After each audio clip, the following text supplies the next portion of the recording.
So the books in the background are not just for show. They tend to be the most referenced books that I will use so that I can quickly grab one and show to a client while I am talking about something that I feel is relevant for them. But today I want to share with you five books, three books that I think are great for anyone, and then two books that are unique to certain situations. But I want to share with you five books that I just love to repeatedly share with clients and tell you a little bit about each of them. My name is Kaylee, and I'm a licensed counselor and certified career counselor at the Lookout Point. And I, as you've heard, like to share the things with people that I regularly talk about in our counseling sessions. Today, like I said, I'm going to be talking about the books that have been most referenced in each of my sessions. And these are in no particular order. I just have them in a stack and we're going to go with them as they are. The first book that I want to talk about is the book Try Softer. So Try Softer. Oh, and I want to reference to these books are obviously backwards in the video. I will add a screenshot along with a link to the book going in the right direction for the video. But Try Softer is a book about being present. It talks a lot about attachment theory, and I know that attachment theory is something that we're talking more about these days, but this book does take a faith-based approach to becoming more present with yourself, caring for yourself, and connecting with yourself and others in a meaningful way. It's an excellent book for that self-care and personal growth and development from a faith-based perspective, and I absolutely love the book. The next book, and I will disclaimer, I could recommend any one of Brene Brown's books because I love her stuff. But of her books, one of my favorites is Rising Strong.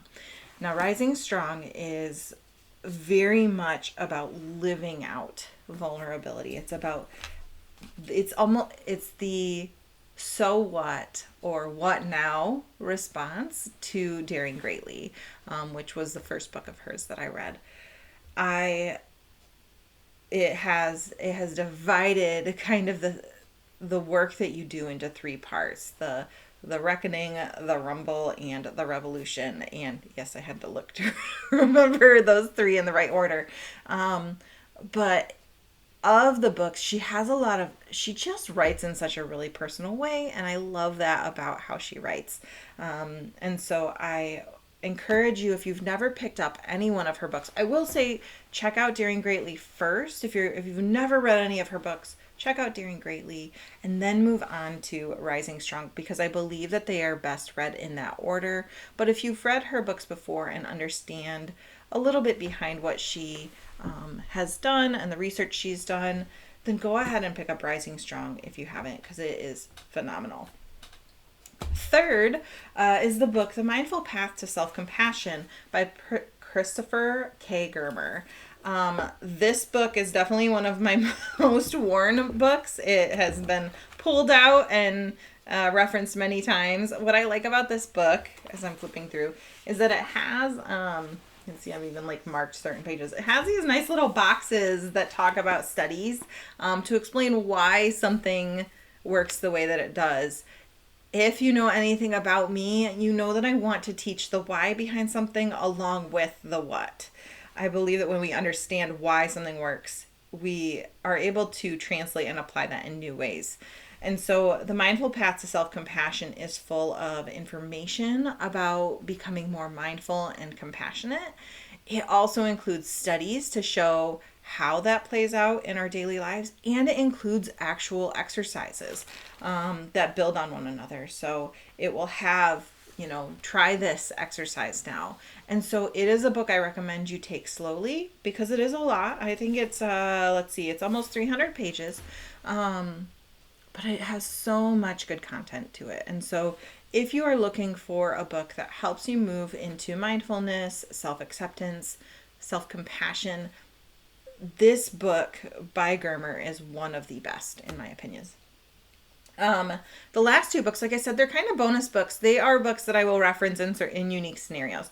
The first one is for parents. I love being able to teach parents how to communicate more effectively. And this book, along with its kind of sister book, is often one of my favorites to share. It is How to Talk So Kids Will Listen and Listen So Kids Will Talk, by Adele Faber.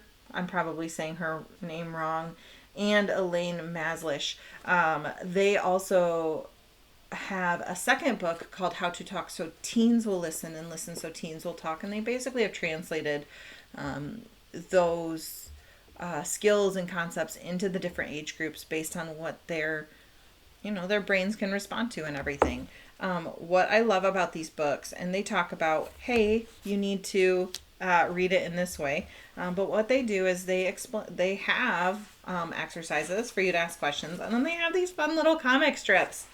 And I always joke that the comic strips are kind of your summary of the chapter. And so if you have trouble reading a book all the way through, this is one where I found even just looking at the comic strips can be a very, very helpful resource. And then the last one is for grief. Grief, often books feel hard in the grieving process. And so please hear me that this is something I want to offer you when you feel ready. But it, in my experience, is one of the best books out there to help normalize the grieving process and help you feel more